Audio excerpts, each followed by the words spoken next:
सृष्टि, दिन है सोमवार, तारीख है 15 सितंबर और आप सुन रहे हैं रेडियो भारती। सबसे पहले हेडलाइन। इजराइल का कतर पर हवाई हमला, बीजिंग में अंतर्राष्ट्रीय सुरक्षा सम्मेलन शुरू।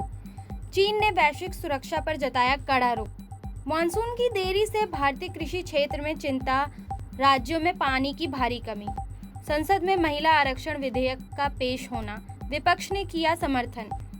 भारतीय शेयर बाजार में हल्की तेजी, निवेशकों की नजरें अमेरिकी फेडरल रिजर्व पर। भारत का निर्यात अगस्त में 6% बढ़ा, इलेक्ट्रॉनिक्स और फार्मा सेक्टर में शानदार वृद्धि।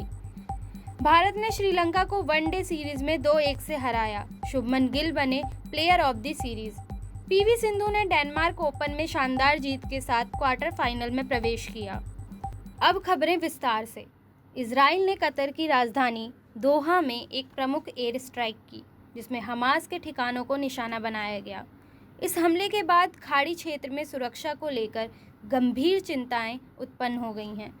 कतर और अन्य अरब देशों ने इसकी कड़ी निंदा करते हुए संयुक्त राष्ट्र से इस मुद्दे पर तत्काल सख्त कार्रवाई करने की अपील की है। विशेषज्ञों का मानना है कि यह हमला न केवल क्षेत्रीय सुरक्षा को प्रभावित करेगा, बल्कि इससे इजराइल और अरब देशों के बीच शांति की प्रक्रिया भी प्रभावित हो सकती है। इसके बावजूद इजराइल ने अपनी कार्रवाई को जायज़ ठहराते हुए कहा कि यह उनकी राष्ट्रीय सुरक्षा के लिए आवश्यक था। चीन ने अपनी राजधानी बीजिंग में शियांगशान फोरम का आयोजन किया, जिसमें 100 से अधिक देशों के प्रतिनिधि शामिल हुए। इस सम्मेलन में वैश्विक सुरक्षा, आतंकवाद और जलवायु परिवर्तन जैसे मुद्दों पर चर्चा की जा रही है। चीनी राष्ट्रपति शी जिनपिंग ने उद्घाटन भाषण में कहा कि वैश्विक शांति के लिए वैश्विक सहयोग की आवश्यकता है। यह सम्मेलन चीन के कूटनीतिक महत्वाकांक्षाओं को और बढ़ावा देने के लिए एक अहम कदम माना जा रहा है। भारत के कई राज्यों में मानसून के देर से आने के कारण कृषि संकट गहरा गया है। विशेषकर मध्य प्रदेश, उत्तर प्रदेश और महाराष्ट्र जैसे प्रमुख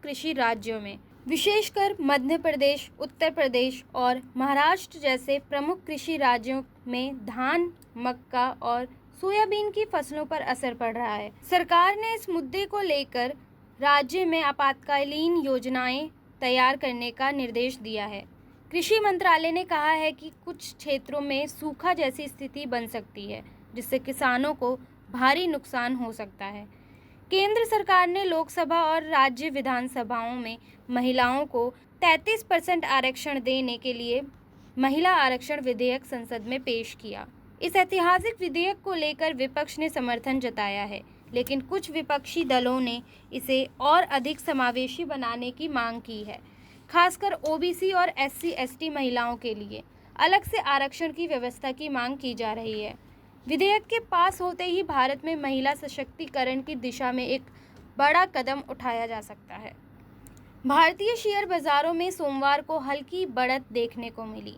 BSE सेंसेक्स 150 अंकों की बढ़त के साथ 60,950 पर बंद हुआ, जबकि निफ्टी 50 में 45 अंकों की बढ़त हुई, जो 20,650 पर रहा। विशेषज्ञों का मानना है कि अमेरिकी फेडरल रिजर्व की बैठक के परिणामों पर निवेशकों की नज़रें टिकी हुई हैं।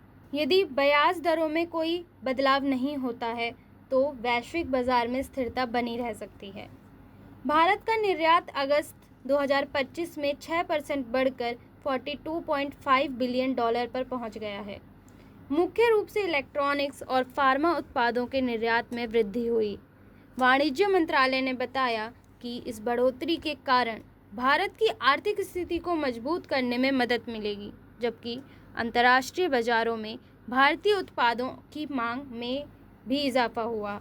भारत ने श्रीलंका को कोलंबिया में खेले गए तीसरे और निर्णायक वनडे मैच में 5 विकेट से हराकर सीरीज 2-1 से अपने नाम की। भारत की शानदार बल्लेबाजी और गेंदबाजी ने श्रीलंका को हराने में मदद की। शुभमन गिल को उनकी शानदार पारी के लिए प्लेयर ऑफ द सीरीज चुना गया, जिन्होंने 135 रन की पारी खेली। यह जीत भारतीय क्रिकेट टीम के लिए आगामी विश्व कप के लिहाज से सकारात्मक संकेत है।